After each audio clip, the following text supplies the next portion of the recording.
people listening. Okay.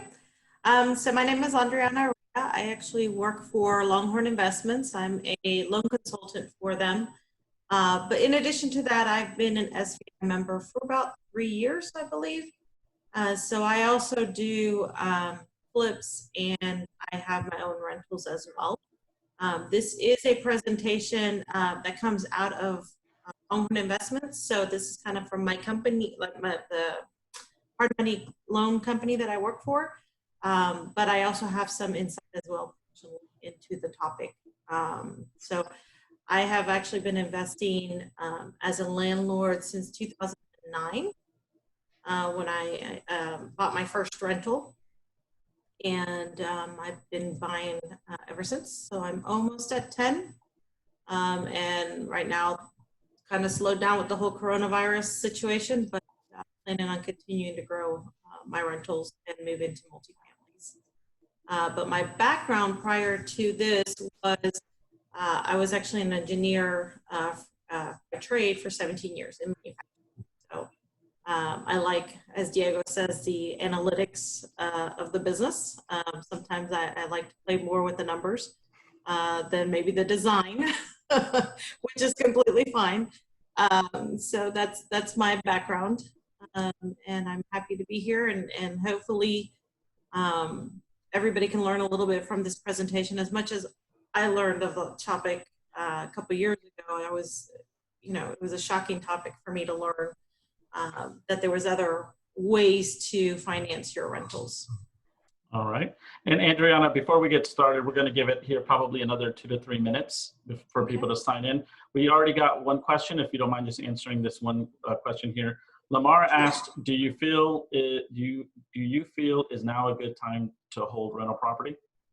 Yes, yes. So a lot of people, unfortunately, will be losing properties because they have either lost their job with the whole coronavirus situation. And so they will be looking for a rental opportunity. Yep, absolutely. Everybody needs a place to live, right? Correct. And unfortunately, with our environment right now, there's going to be a good opportunity for flippers to buy the properties that are going into foreclosure and helping out those sellers. And then on the other side, having rentals available would be helpful for them to be able to afford something a little bit less expensive than the houses that they may be in right now. Excellent. Thank you for the question there, Lamar. Okay, Adriana, let's see here. It is 6:33. I know when we started working with you at StratiVentures, you said you do love the numbers, and I remember when we had you in class, you came to me and you're like, I need to rewrite this spreadsheet. So you're not you're not like, I think I would have to say out of I think we hit almost 800 members in the company that maybe what a good 50, 60, almost 65% are engineers, because it's so analytical of what we do at SVI. Yes. And we give our members the opportunity to rewrite the book, whatever makes it comfortable. So you didn't go as far as Felipe Padilla did. I think he takes the cake, followed by Eric Christie, but you're up there in the top 3. Yeah, definitely aggravated you a little bit at the beginning while trying to teach and filling out and changing that spreadsheet on the fly. No, but you know what? That is good, because, real estate has its standard formulas, but you also need to be able to interpret it and work with it the best you can with what you know best. Let's take a look here. So we'll get started here at 6:35. So Adriana, welcome, and everybody that is joining us right now for the BUY-REHAB-RENT-REFINANCE-REPEAT session with Adriana Raya of Longhorn Investments. My name is Diego Mello at StratiVentures. Those of you that have been attending our webinars and our sessions since March 23rd of this year, you can see they've grown in quality. We've had a lot of great speakers, and most of all, wanted to let everybody know that doesn't know about StratiVentures. Feel free to reach out to us. We want to introduce our company to you. We have amazing, amazing tools and incentives now for new, seasoned, and people that are just wanting to know a little bit more about StratiVentures. And I just had to go ahead and make sure that Oriana and Enid told me to say that, and to subscribe to us on Facebook, Instagram, all the things that everybody out there, does social media wise. And with that, let's go ahead and get started, young lady. Okay. We're all ears. Well, thank you very much. So like I said, back in 2009, I did start my career as a landlord. I did the traditional 20% down, going down to Bank of America, paying my down payment and putting a renter in there and going from there and paying my mortgage to a traditional bank. About 3 years ago, when I joined the real estate active side, is when I learned that there was this whole other method. And for me, it was kind of mind blowing that I did not have to leave capital sitting inside of a property. I didn't have very much capital to begin with. So I thought, well, how am I going to grow my portfolio if I have to keep dumping 20, 30 grand into a property, either from the down payment and then fixing it up, because obviously all of that is coming out of your pocket. All of your repairs are coming straight out of your pocket and just sitting in the equity in this property. So when somebody introduced the BRRRR method to me, I was like, well, first of all, what in the world is the BRRRR method? And they explained this to me. You're basically buying, you're going to fix it up, you're going to put a renter in there, you're going to refinance, and then you just repeat the process. So that's basically what the BRRRR method is. So buy, rehab, rent, refinance, and repeat. Oh, why won't it let me? There we go. So it's basically a strategy to continue to build your wealth. And like I said, you're not leaving your money sitting inside of that property. So you're recycling that original capital. You can take that 20, 30 grand and put it into one. You recycle that money into the second one after you do the refinance. So you're going to continue to keep on growing and leaving very little to almost nothing inside that property. So that for me was mind blowing. So my third property, I did that exact thing. I bought it, I flipped it, so I knew everything inside was going to work. And then I was able to put a tenant in there, and then I refinanced it.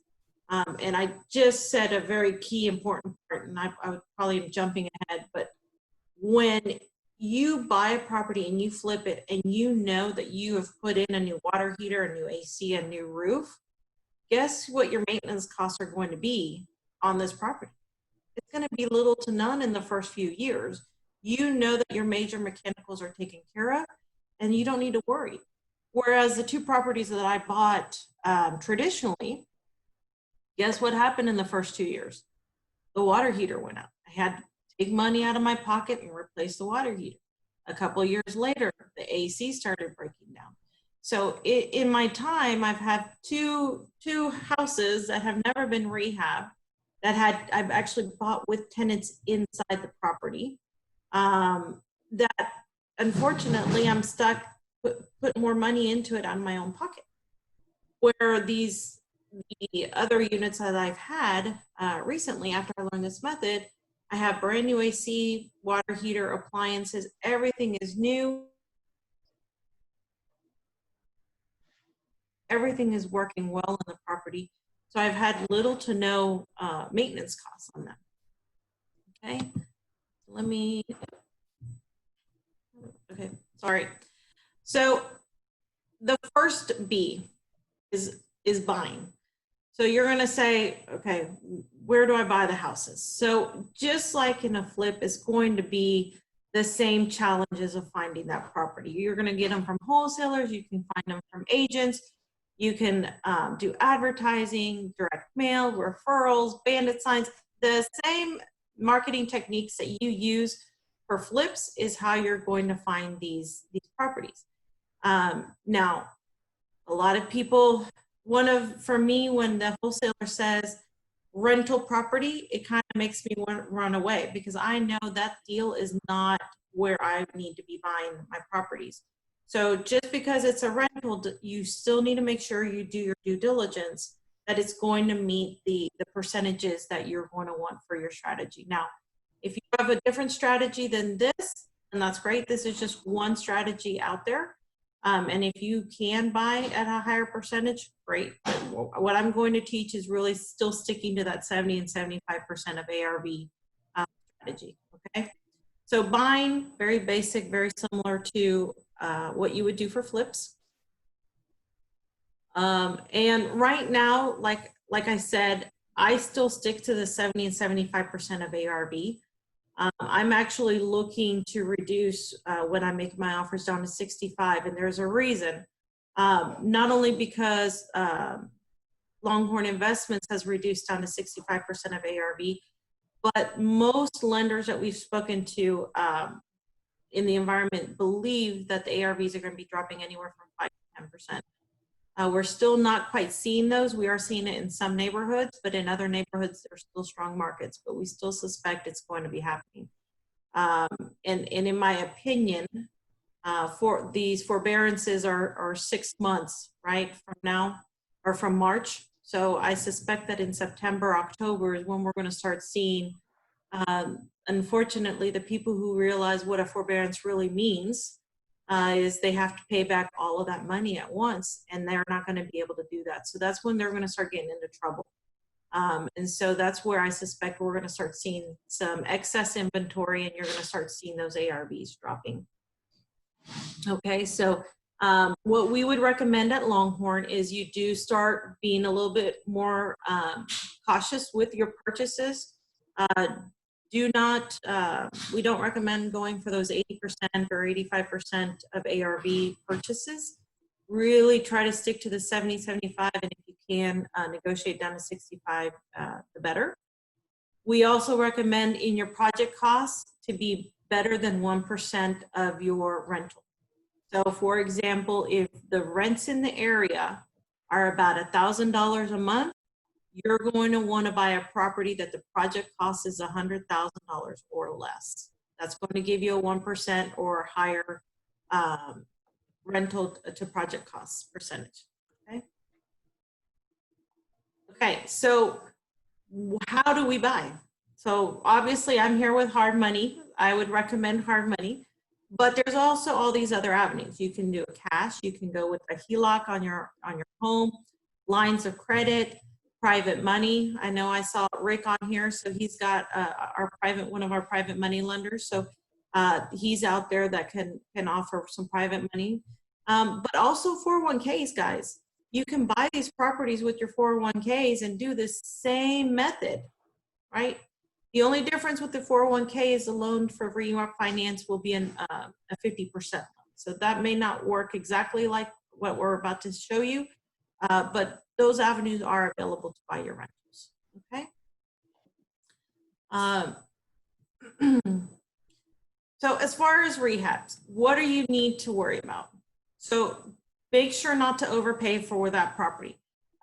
Diego and everybody always say, where you make your money is on your purchase. So make sure that you're purchasing the property correctly. You're not gonna make the money on the sale or the refinance.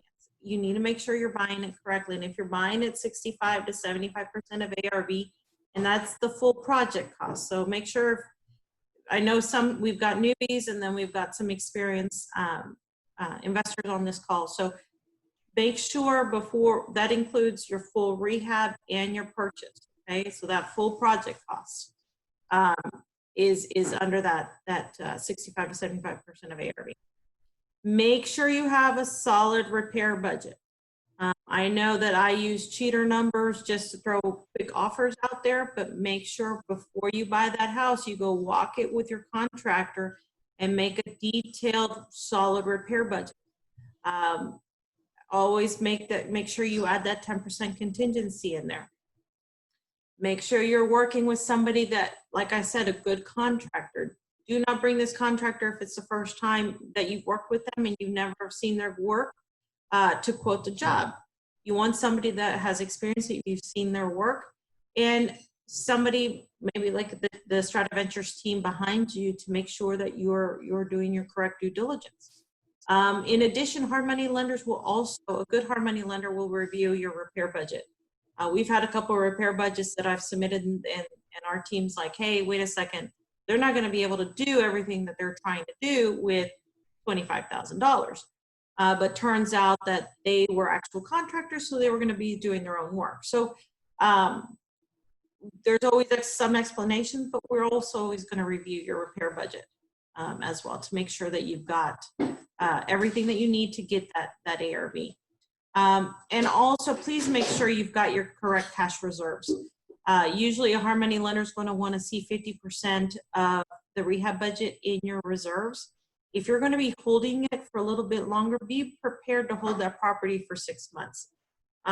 Your exit strategy no longer is flipping. It's going to be going into a potentially conventional loan. And those conventional loans, you have to hold the property for 6 months before you could do the refinance, potentially cash out options, okay?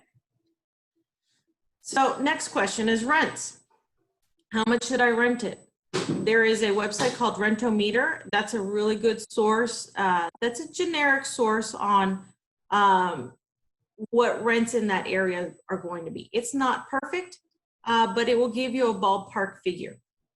You can also use the Zillow and any of these other MLS apps to get some of those rental, but I would always recommend working with a realtor to get your final MLS comps for your rents. This line item, along with several others, I would always recommend getting pet deposits. In addition, if you need to set your and goals as far as what type of tenant you want to allow into your properties.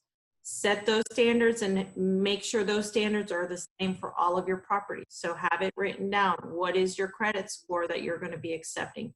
What is your background checks? You know, what if it's a great candidate, but they have a misdemeanor on their background? Are you going to accept those type of tenants? I know a landlord who has, I think, some like 50 properties. He's got a list. He's got a list of, if you have a misdemeanor, that's going to be this much more for deposit. If you have low credit, this much more for the deposit. So make sure you write those down before you start working and getting tenants into the property. How do you manage your rentals?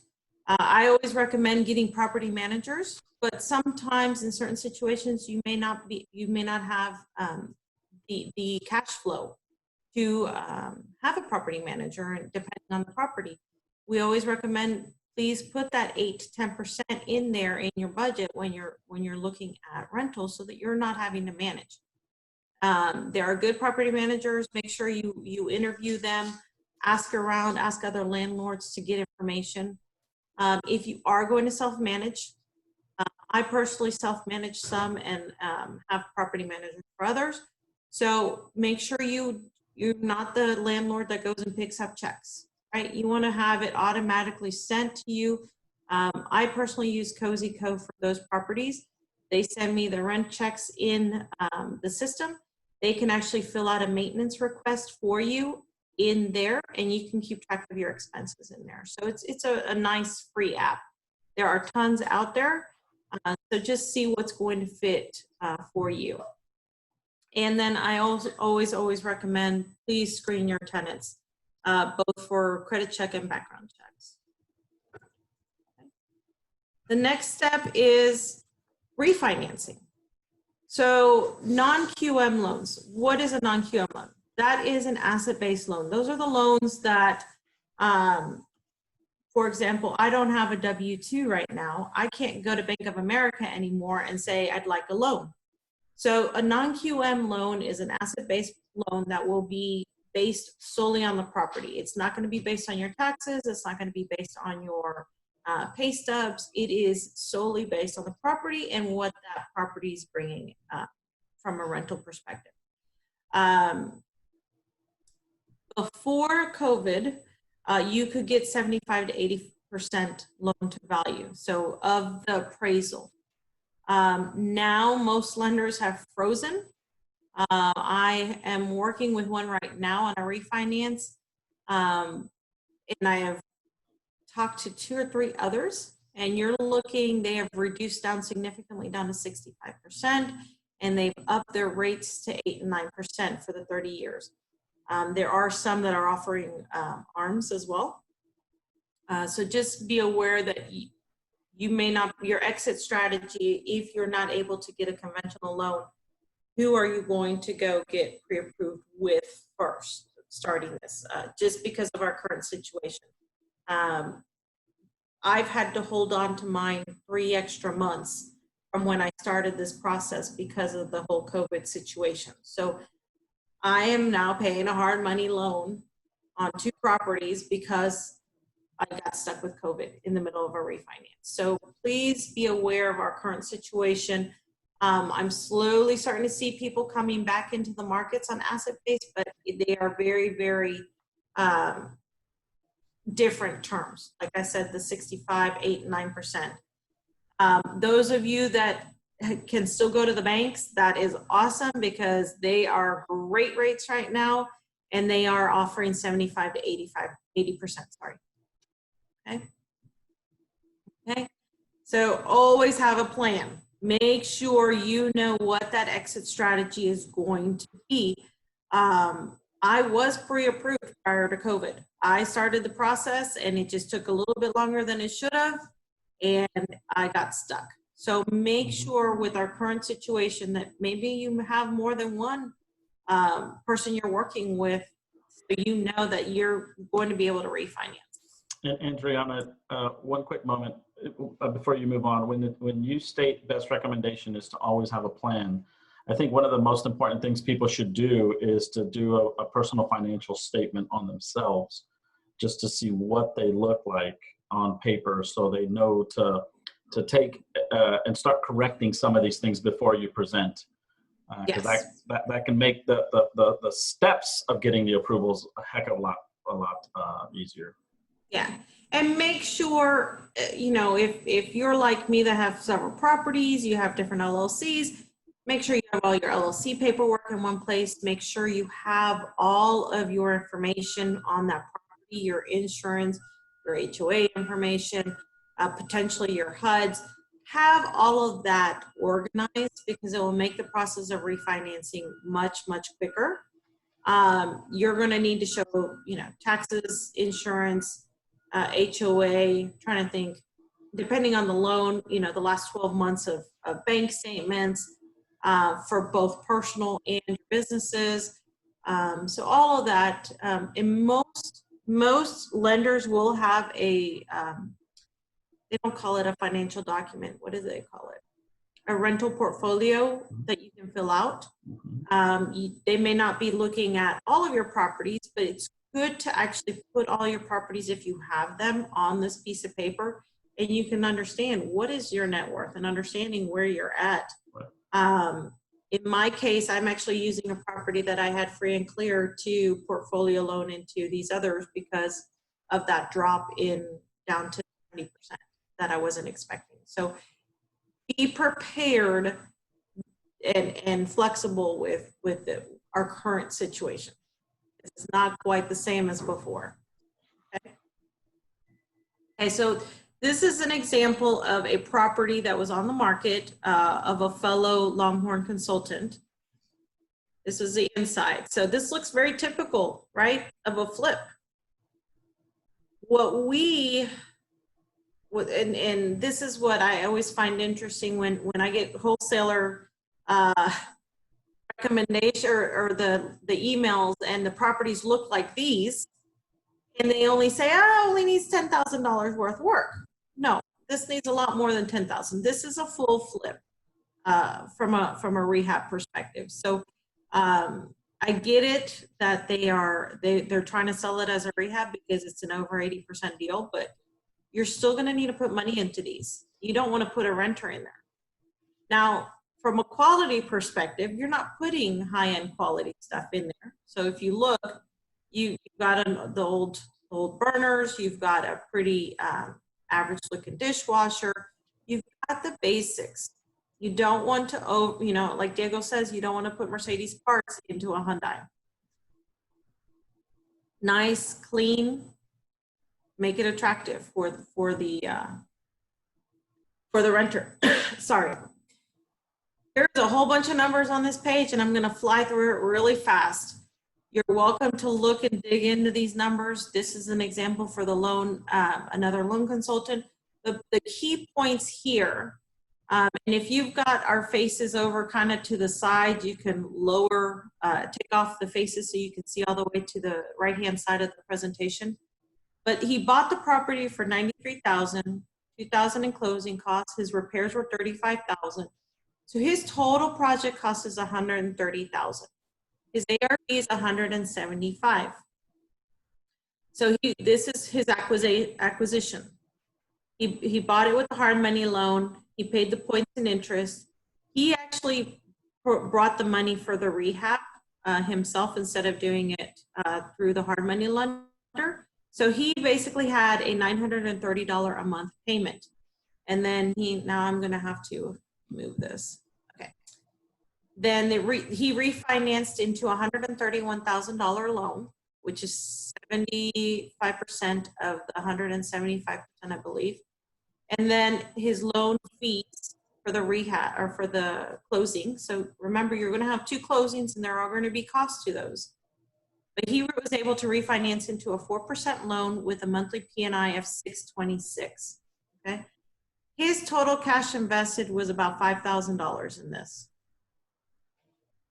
His total expenses here, I know it's a busy slide, but basically before rehab, you were looking at $1,400 a month.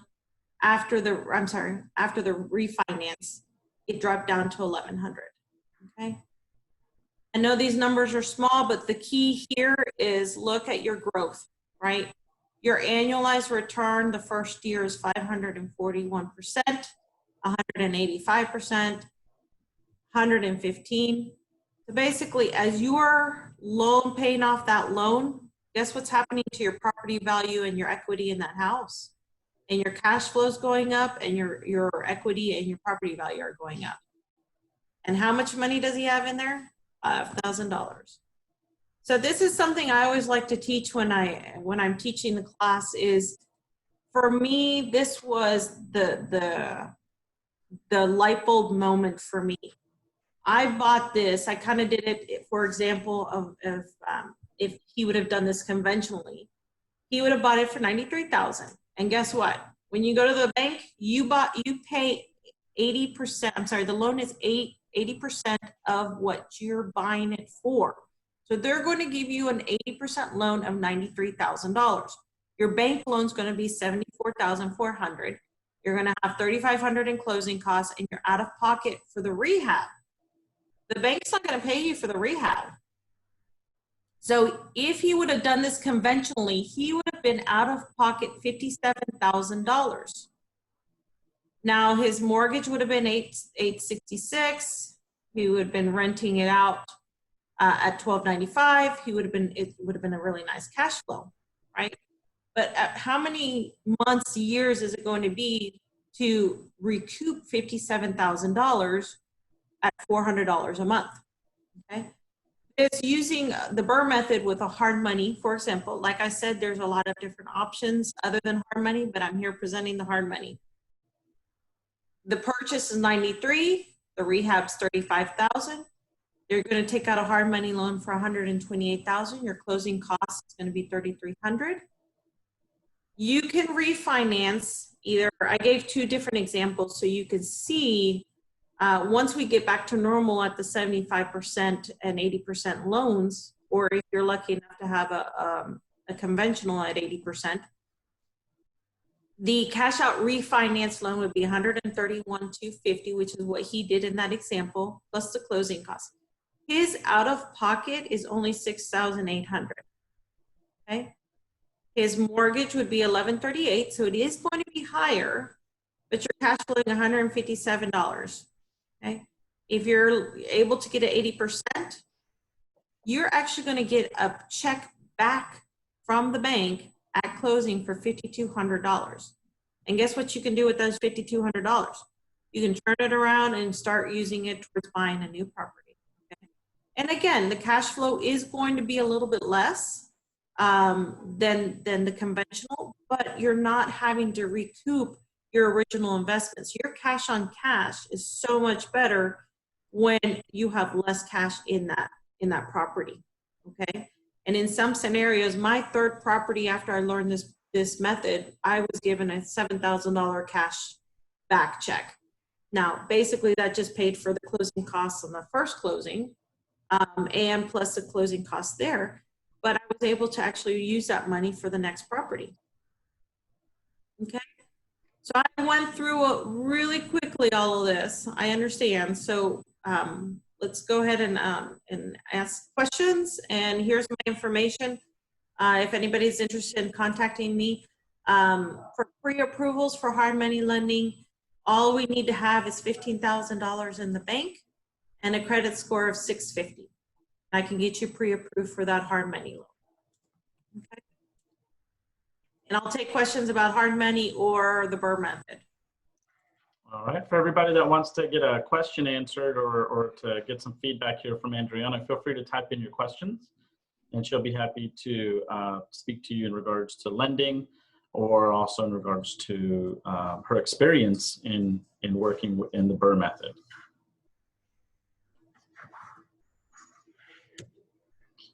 Okay, let's see here. You have owner finance paperwork. Can you throw a little light on that, or are we just sticking to the particular topic, Andrea?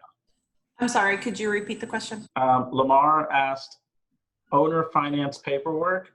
Can you throw a little light on that? No, we're not doing owner financing in this. Right, Lamar, there's multiple companies in which do serve as a servicing company for owner finance paperwork. If you were to Google, I believe it's called Prime Loan Services or Prime Loan Servicing, they'll be able to give you some information on that. Yeah, I'm sorry, I don't have any specifics on that. Great. And Myra asked, does Longhorn provide referrals to any refinance lenders for takeout loans, in other words? Yes. So we do, I always ask what your situation is because I have different lenders that can help you in different ways depending on your current situation with the property. Everybody's situation is different, so I don't like sending you to the same generic mortgage broker. There's mortgage brokers that specialize in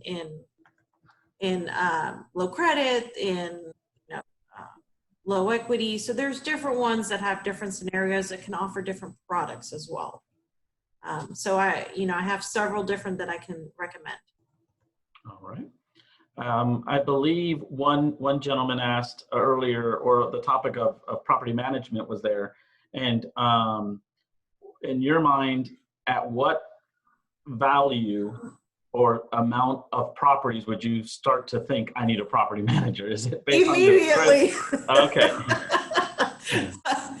I have been fortunate personally that I had my father help me with my properties.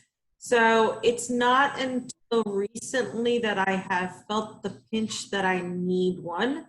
I would definitely say after 5 to 6, you're starting to manage a lot of different people and a lot of different personalities, and trying to continue managing your own career or job, whatever you're doing, and at the same time, it just starts to get hectic. And the minute that you get one bad apple, it turns your world kind of upside down. So if I could go back, I would be buying the properties properly in order for me to be able to afford an 8 to 10% property manager. Okay.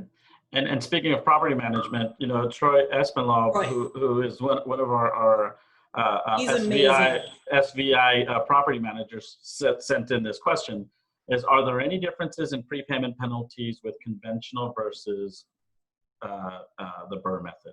And Troy, since you're typing in information, you've got permission. Feel free to all attendees put in your contact information for your property management, if you don't mind. We really appreciate that. Yeah, so you're amazing.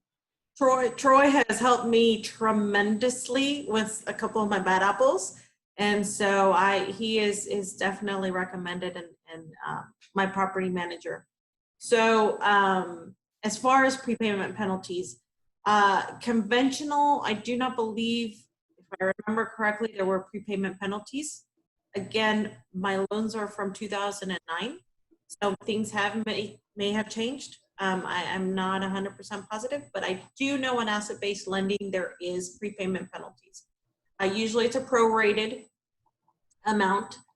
So you will have a certain percentage penalty the first year, a certain percentage the second year, and usually by the third year, it's like a 1% and then penalty, and then you're free after the third year. Excellent. Look, Rick Bressler just gave you a great thumbs up, Adriana. Rick is awesome. He's one of the PMO components there for SVI. We really him at Katie Investment Capital. I mean, there is so much conjunction and so much teamwork that's a part of this, and people really need to understand these process. The process. Yeah, and there's a lot of dominoes, I guess, in play. Each person's scenario is different. A hard money loan may not work for some people. That way, Rick can step in and help out. Some people have, amazing jobs that they're still doing this on the side, and so they can go to a bank. And it is very dependent, and it's important for them to call us, and we can help them out the best we can in what strategy would best suit them the best. Okay, and we have Jonathan Kamala asked, does Longhorn provide second liens, ? What is the best method to utilize them with the BRRRR method? So second liens, Longhorn does not allow second liens. Most hard money lenders will not. Some will. Now, if you have the promissory note and the money lent prior to closing, I don't need to know where that money came from. So that's what I tell a lot of the SVI students is if you're working with a partner and maybe one person's got the credit and doing the hard money loan and the other person lends them the money within, and they're partnering up, they can have their promissory notes and everything set aside, but we're only going to do the first lien position. That was kind of a change that came out of, unfortunately, second lien position lenders taking advantage of the borrower and ending up forcing the borrower to foreclose. So there is a reason it's kind of to avoid the risky situation, second lien position, having really risky terms and putting the investor upside down and causing foreclosures. So it's to protect the investor as well as us. Okay. Well, with that said, we're going to take just a little bit of time right here, Adriana. We're going to run a poll here to see what some of our attendees have. So go ahead. There's a poll that I just launched it. Feel free to put your answers in there, guys. We'll hold it here for probably about a minute. It'd be great to see what answers we have because there's so many different things and so many different ways to run this thing.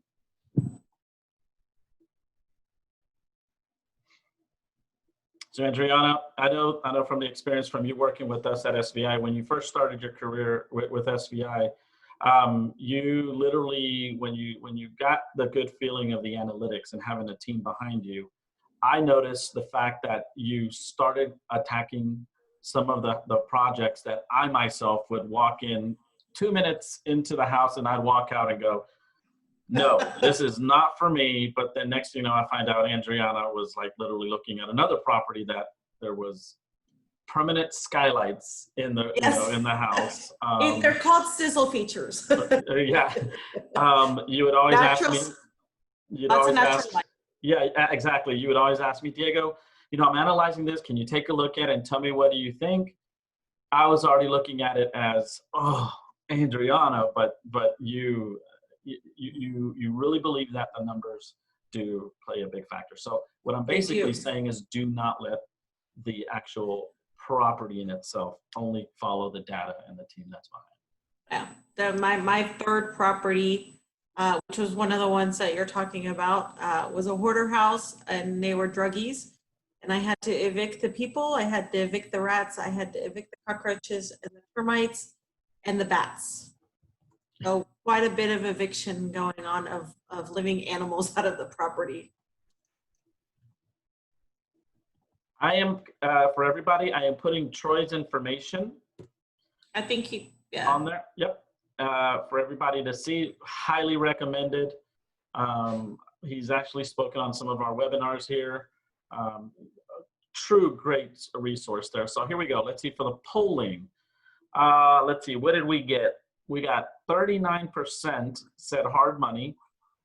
33% said their own cash. Wow, okay. I think we might want to do a session in regards to leveraging there. And Rick, you know, you see here private money, we had 28% showing the usage of private capital towards this. 11% was bank lines of credit, and other was piggy bank money, as I'd like to call it, was about 22%. So I'm going to go ahead and share those results for everybody to take a look at. And Adriana, I guess for everybody that's attending here, we still do have a good amount of time. What, in your mind, because I know people would probably ask you what your comfort level is on after constructed or after repaired values. What is your threshold? What won't you go above and what won't you go less? You know? So as far as rentals, if I am looking specifically as a rental, I like to stay in rental areas that are between 800 and really 1800. 2000's like, that's kind of high. So using that 1%, I actually like 1.2%, you know, that's going to give you the answer, right? That's what rentals are you wanting to find? And that's going to be the neighborhood that you go. So I really try to stay under houses that are under 200 for my rentals. I do have one that's a little bit higher, but because it hit right at Corona, and instead of continuing to lose money and not being able to sell it as a flip, I put a renter in there so to mitigate my losses. But and what you cut in and out just a little bit there. What were the values again? I apologize for the technical difficulty. It seems like we might be having some. So my rents that I like are between 800 and 1800. Really, because and in my opinion, anything below 800 is going to be a different socioeconomic condition that they're going to be paycheck to paycheck.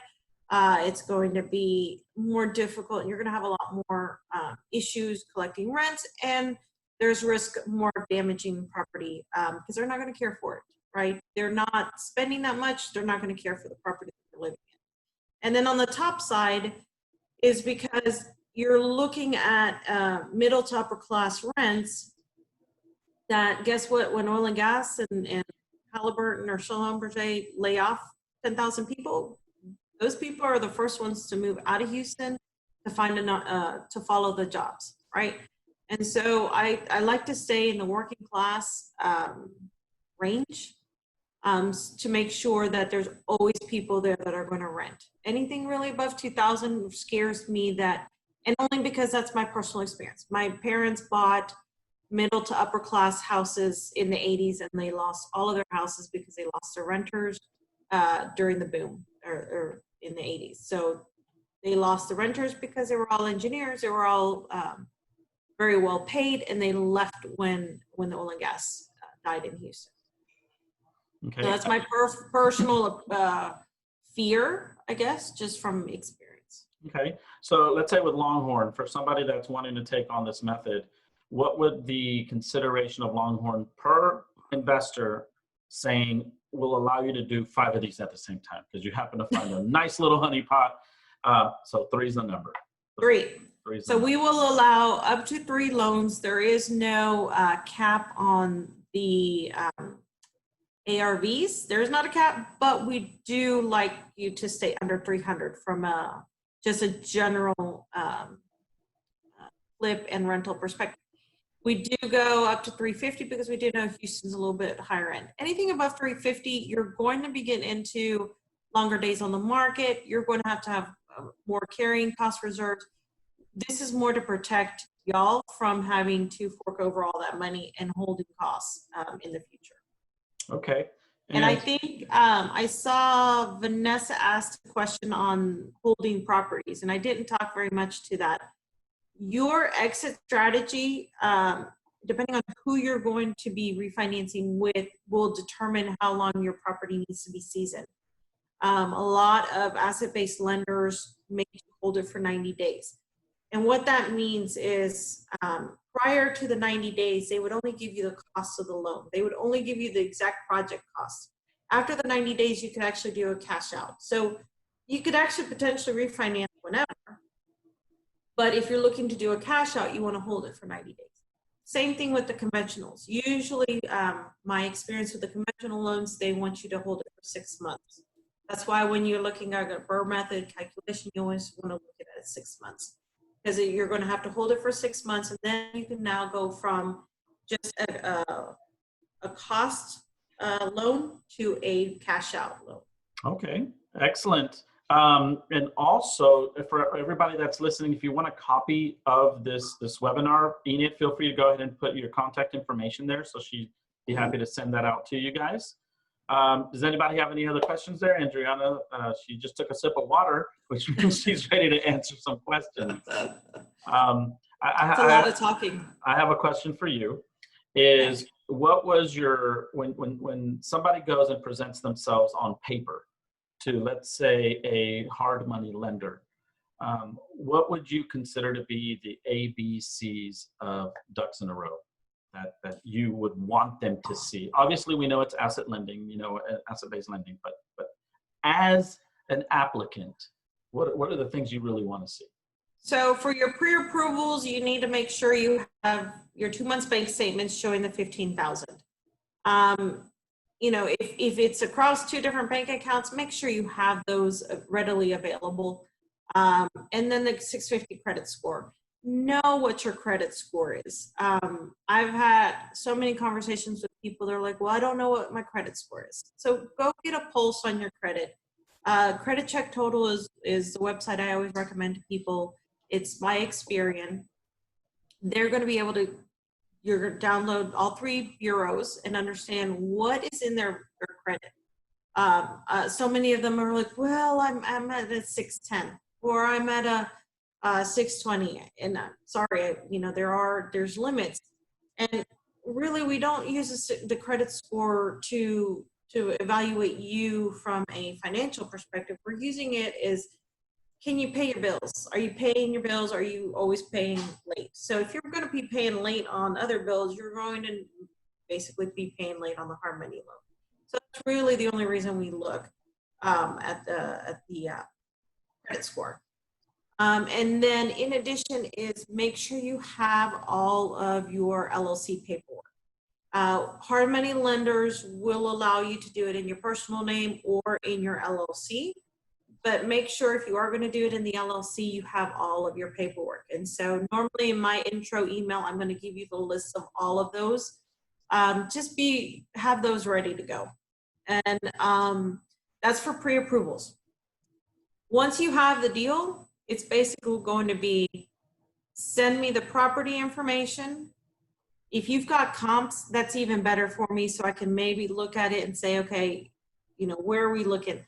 I'm actually also a realtor, so I have MLS access. And so I jump on there and I quickly check what comps you have that you're sending in. But really the only thing that you need to send me is your executed contract and your repair budget. Do not make your repair budgets super generic. Don't put kitchen, because guess what? You're not going to be able to get the full draw for the rehab until the entire kitchen's done. Mm-hmm. And it's going to be very subjective. You're going to be like, well, I'm 50% done, but when the inspector goes out there, they're like, oh no, you're 30% done. So make sure you can put kitchen, but put countertops, cabinets, flooring, appliance, lighting, fixtures, plumbing. So make sure you break it down the way you're going to want to get it paid back to you in your draws. And Adriana, that is such a great point you say, because as we were starting our journey at SVI to bring in the contractors for our members, we always make sure that our contractors give us line items. So when we told a contractor, do you want to be paid when the whole job is done, so you put up all the money for the job is done? Or would you like to make the line items for us to understand it better so we can pay you per the line item? Yes. Instantly, all our repair bids were coming broken down, line itemed, and that was huge when it came to that for the inspector. So that's a great point there. That is a huge learning experience for the first, for the first few times. Like I did it personally the first time, and I've had so many clients do it the first time because I just put medium level kitchen, right? That's what our Rehabs says. But I didn't realize that, oh, wow, I'm going to have to get the whole thing done. So guess what? I had to wait till the whole thing was done to get it back. Yeah. I did learn since then that I can kind of divide it up and get percentages of it, but why struggle with subjective, like he said, she says, it's 50% and 30%. In the long run, just put it by line item the best you can so that you can get paid back. And do not worry if it's perfect, if it can be an estimate. If you go over, I'm sure there's going to be a deal that went under that will pay for that. It all kind of balances out. I've had scenarios where, you put $5,000 for something, but you find it and you're able to get cheaper material or whatever the case may be, and it comes in at $4,000. Well, they're like, what do I do with $1,000? Well, guess what? You're going to ask for that draw for $5,000, and that $1,000 is going to stay in your business to keep on flowing and continue that business. Correct. Do not worry about it being perfect. It just needs to be a list so that we can return that money to you.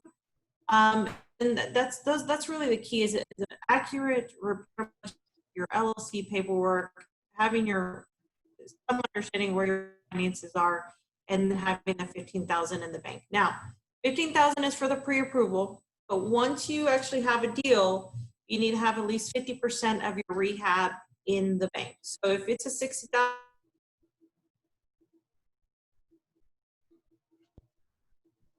Okay, you broke up there on that last part.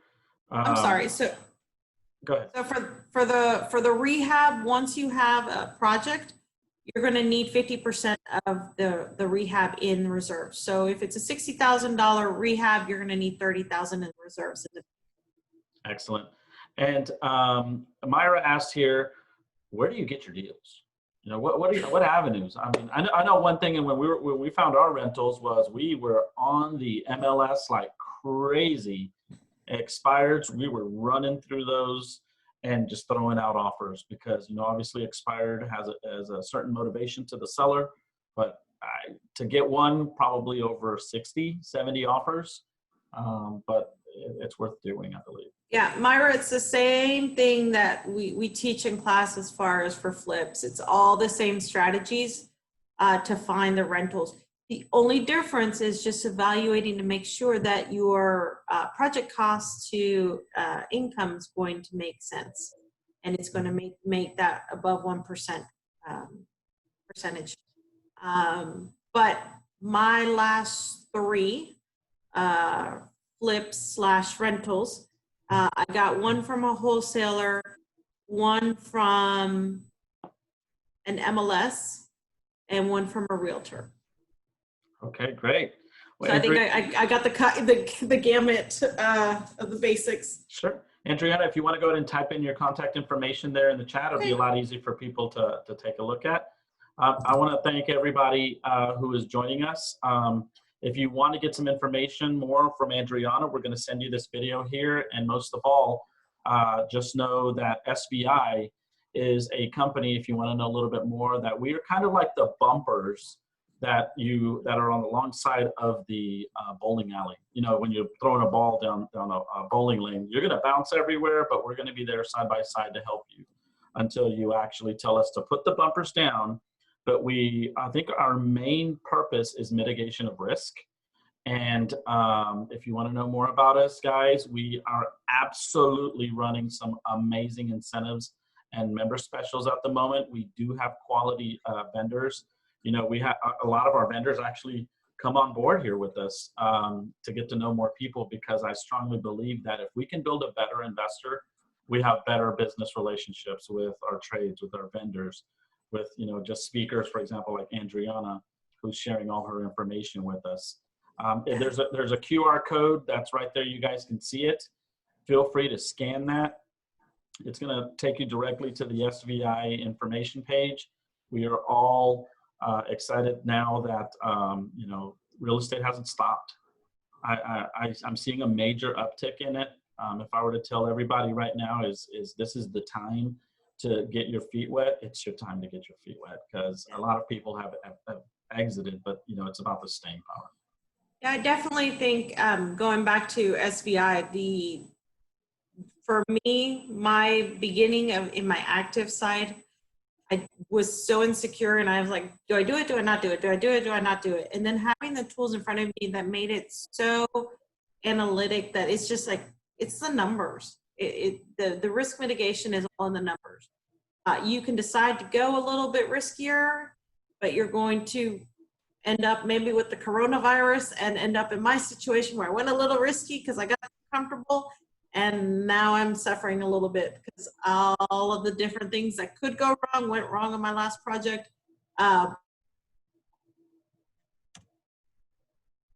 Sure, because I did have some risk mitigation in there, but it was definitely having the team behind me to support all of the activities, from contractors to all of our vendors.